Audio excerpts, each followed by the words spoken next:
Alright, let's go! Good day mga netizens, this is Ned Adriano. Kung bago ka sa channel ko, don't forget to hit that subscribe button and notification bell para lagi kang notified once may bago tayong upload. So for today's vlog ay ating pag-uusapan naman yung mga common mistakes ng mga beginner riders or kahit siguro yung mga intermediate or advanced na riders na yung mga professional na pwede pa rin magkamali. So ngayon ay tatalakayin natin yung mga common mistakes ng mga riders. So ayun, kung meron kayong gustong idagdag mamaya, just comment down below. This is all based on my opinion, research, and etc. So yun lang, and let's get right to it. First of all, na mistakes ng mga riders na beginners, yung speed. Yung kapag nakakita tayo ng open na kalsada is nagmamadali tayo humarurot or mag-speed up. So, yun yung minsan na mali natin. Alam nyo ba, nung una pala ako nag-aaral magmotor is hanggang segunda lang, hanggang point A to point B nakakarating ako na segunda lang yung speed ng motor ko. Mas maganda na kabisaduhin muna natin yung balance ng motor natin, yung bigat, yung weight mo, yung weight ng motor mo pag magkasama na kayo para ma-coordinate mo siya eventually kapag kakabisado mo na. Then kapag ka-open yung kalsada, pwede ka nang humarurot kasi most of the time kapag humarurot agad tayo or nagmadali, agad tayo sa speed na hindi natin kaya i-handle is pwedeng may biglang tumawid or may biglang huminto na sasakyan sa unahan natin, doon tayo maaksidente. So mas maganda na kabisaduhin muna natin yung coordination, balance ng sarili natin at ng motor para pwede na tayo mag-speed anytime that you're ready. Right? So the second one probably is sa angkas. Okay, kapag kabaguhan ka pa lang, I highly recommend na wag ka munang mag-angkas kasi maririsk mo yung buhay and yung safety ng iaangkas mo. Kailangan ikaw mismo sa sarili mo, kabisado mo na muna yung motor mo bago ka mag-angkas. Okay, yun nga sinasabi ko, yung coordination ng weight and balance ng motor mo. Sana makabisado mo muna yun bago ka mag-angkas para hindi mo marisk yung buhay ng ibang tao and safety nila. Siyempre pwede tayong ma-overwhelm sa bigat ng motor kapag ka may angkas. So I highly recommend wag muna tayong mag-angkas, no. Yung mga angkas naman, ito ipanood nyo to sa mga umaangkas kasi minsan, di ba, kapag may umaangkas sa akin, lagi ko sinasabi sa kanila na dumikit sila sa driver, mas dumikit sila sa akin as much as possible kasi para yung gravity or yung bigat nasa center. Mas maganda yung balance mo ngayon kasi parang you're working as one, parang nagiging isa lang kayo, nasa isa lang yung bigat mo. Yung driver feeling niya pa rin, maganda pa rin yung balance. Unlike kasi kapag yung angkas masyadong nasa dulo, medyo nag-iiba yung balance ng motor. Mas mahirap sumingit-singit sa traffic, and kapag kaliliko ka, cornering and banking, mas mahirap kapag ka nasa dulo yung angkas masyadong malayo sa'yo. So I highly recommend na yung mga angkas, ipanood nyo to sa kanila kung naiilang kayo. Minsan kasi di ba nakakayang magsabi, baka lalo pag babae yung aangkas mo, baka sabihin minamanyak mo lang sila or something. Pero ganun talaga, mas maganda na nakadikit sa iyo yung angkas mo, di ba? Para safe na safe. Lalo depende pa sa klase ng motor mo. Yung iba pa nga dapat nakayakap yung angkas kasi walang hawakan talaga sa pillion ride. So yun, sa mga angkas, huwag kayong tamang hinala lagi. Okay, dun muna tayo sa safety. Alright? Tapos ang sumunod is yung gears. Ayan, paminsan kasi i-invest tayo agad sa mga accessories sa motor natin na pagpapaganda, pero yung gears hindi natin masyado nabibigyan ng pansin, which is very important kasi wala naman tong kagaya sa mga sasakyan na airbag or seat belt. Kung ano yung suot-suot mo na gears, ayun na yun ayun na yung magliligtas sa'yo sa buhay mo. So mas mahalaga na mag-invest muna tayo sa mga gears, kahit simpleng jacket, gloves, helmet, mask, sapatos, pants, yun, ganun lang, kahit simpleng ganun lang. Yung kumahaba yung rides mo, doon ka na mag-invest sa mga knee pads or kung mag-race track ka, di ba, yung mga suit, ayan, pwede ka mag-invest dyan. Basta mag-invest ka muna sa mga bagay na makakapagligtas sa'yo bago sa mismong motor na papagandahin mo. And speaking of which, ayun yung next na mistake natin is yung modification. when it comes to modification, masyado tayo pag nakakuha tayo ng motor, nakahawak tayo ng motor, gusto agad natin na minomodify, hanap agad tayo ng mga bagay na pwedeng i-modify dito. Kung magmo-modify kayo, make it useful. Okay, dapat more on usefulness tayo than aesthetics. Bago ka magpalit ng tambucho, magpalit ka muna ng gulong. Mas maganda yun, mas kapaki-pakinabang. Or kung gusto mong mag-add ng any accessories, dun ka sa mga defensive driving accessories, yung mga crash guard, ganyan, and mga cellphone holder, para kapag long ride, alam mo yung pupuntahan mo. May maps, pwede kang makagamit ng Waze or maps, right? Tapos ang sumunod doon is yung counter steering. Kapag kaliliko kasi sa motor, pag tinulak, sinabing counter steering, ito yung kanan, pag tinulak mo yan paunahan, pa forward, liliko ka pa kaliwa. Pag tinulak mo naman tong kaliwa, forward, liliko ka pa kanan. Ayun yung tinatawag nating counter steering. So basically ano lang to isa lang tong way ng tamang pagliko, tamang pag-turn sa motorcycles. Kasi most of the beginners, ayun yung common mistake nila, nahirapan sila sa pagliko.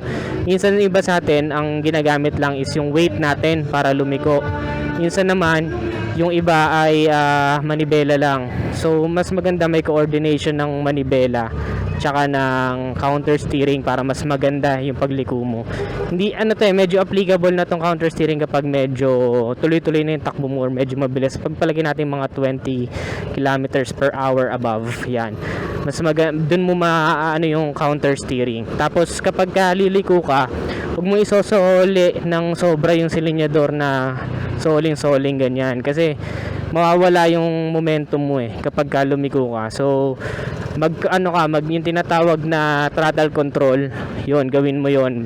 Meron ka pa rin konti, nagme-menor ka pa din habang lumiliko ka para hindi ka mabuwal or something. So basically kasi yung counter steering, mahirap yan i-spoon feed. Matututunan mo na lang yan eventually habang tumatagal ka na sa pagmumotor. So yun yung isa sa mistakes natin kapag ka nagmumotor. Ang next naman dyan is yung fuel range. Okay, yung fuel range natin. Most of the motorcycle nowadays, meron yung lalo yung mga digital speedometer na. Meron yung mga trip A, trip B. So gawin mo dun sa trip A, trip B na yun para ma-maximize mo yung usage, no, na hindi lang naman para design lang sa motor mo. Yung trip A, gawin mo dun is for the fuel range. Tignan mo kung hanggang gaano kalayo yung itatakbo ng motor mo bago mo kailanganing magpagas ulit. Kasi mahirap na pagka inabutan ka sa daan na wala ka ng gas, magtutulak ka ng malayo. Napakahirap nun na matutroma ka. Maigi ngayon, napakadami ng helpful na mga motorcycle riders na tutulungan ka talaga.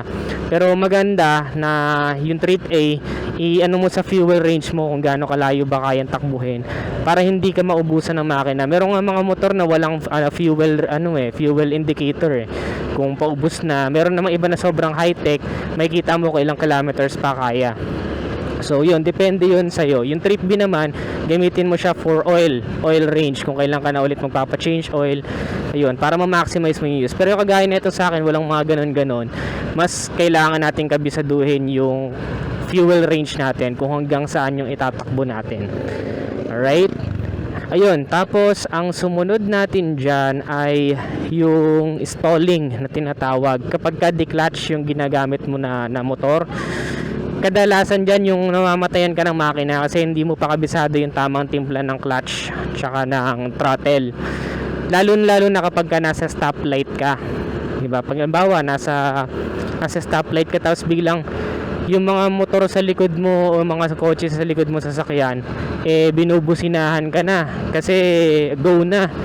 Diyan biglang ma-adrenaline rush ka, tapos bigla mo mabibitawan yung throttle ay yung clutch na hindi pa naman dapat. So mas maganda pag ganun yung nangyari, chillan mo lang, take it easy, huwag ka magpapanik. Tapos on mo lang yung motorcycle mo. Pagka on mo ng motorcycle mo, itatak mo sa utak mo na naka-primera ka pa. Naka-primera. Ayan, kagaya na mga biglang liko bago walang signal. Ayun, naka-primera ka pa. Kaya wag mong iaalis yung kamay mo sa clutch, kung hindi baka maaksidente tayo. So yun, itatatak mo sa isip mo yun. Tsaka kapag mag-start ka ng motor, laging ang kamay, laging both hands on the steer, para maiwasan natin yung aksidente. Yung sa counter steering din it applies Yung iba kasi ang ginagawa, binibigitan lang sa kanan para lumiko sa kanan, binibigitan lang sa kaliwa para lumiko sa kaliwa. Pero ang pinaka sense doon is both hands on the steer. Kaya pag sinabing counter steering, kapag finorward mo yung kanan mong kamay, mapupunta ka sa kaliwa. Pag finorward mo yung kaliwa mo, mapupunta ka sa kanan. Basically, ganun yun. So, both hands lagi sa steer natin para hindi tayo maaksidente. Yan yung isa sa mga mistake na nangyayari kapag baguhan ka pa lang. Yung kaibigan ko nga na dumayo dito from Manila to dito sa Santa Rosa, Laguna, is lagi siya namamatayan kasi baguhan pa lang siya. First motorcycle na yun, manual transmission. Tapos nandyan yung mga titignan ka ng mga enforcer, sama ng tingin sa'yo, tapos yung mga kapwa rider mo, bubusinahan ka. Pagka ganun guys, nakakita tayo ng ganun, wag natin silang i-judge or wag natin silang i-pressure lalo, kasi marami pa rin beginner riders yun hindi porket magaling na tayo wala nang mga beginner riders sa daan. So as much as possible, i-extend natin yung help natin sa kanila. Kung may tutulong ba tayo, baka naubusan ng gas or baka nahihirapan lang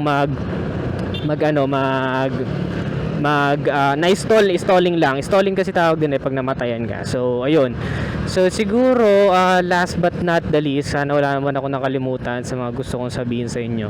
Last but not the least, ito lagi ito nakakalimutan na kahit mga professional rider na, is yung susi. Yung susi ng motor nyo guys. At lagi nakakalimutan na nakasaksak pa sa motor, tas aalis na tayo, lalo pag dahil mo iniisip o kaya naman may hinahabol kang oras. Wag mong tatanggalin sa isip mo yung susi ng motor mo kung nakasaksak pa yan dyan sa motor mo. Lagi mong secure na ilalagay mo siya sa bag, lalagay mo siya agad sa bag mo. Basta lagi nandiyan yung isip mo. Or yung iba naglalagay talaga ng naglalagay talaga ng parang lace na nakatali na sa sa waist nila para hindi na sila mahihiwalay dun sa susi. Ayun lang naman siguro for my tips on yung common mistakes. Next vlog natin is tatalakayin natin yung mga dapat nating gawin when it comes to driving naman. So mas mahalaga ngayon na alam natin yung mga mali natin para maitama natin. And yeah, see you on the next vlog. Ride safe always. Don't forget to subscribe. And yep, bye-bye for now.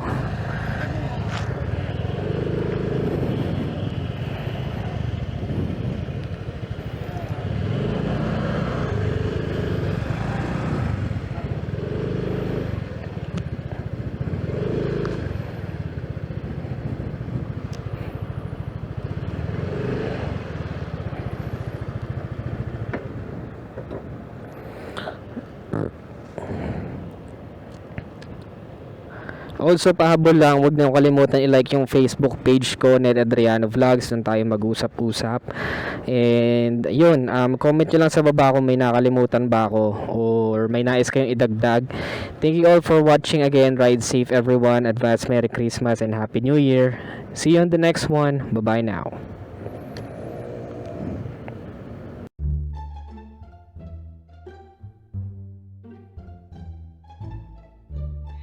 Quick shoutout tayo sa mga nagpapa-shoutout dyan. Shoutout kay Noli Cledera, shoutout sa'yo. Kay Cyper Paul, shoutout sa'yo. Kay Timothy Pagaran at kay Michael Angelo. So sa mga gustong magpa-shoutout, comment lang po kayo dyan sa baba. Shoutout natin yan sa susunod na vlog. So ride safe always. Merry Christmas, Happy New Year. Follow me on IG at Ned Adriano, on Facebook Ned Adriano Vlogs, and see you ulit sa susunod. Ride safe. Bye.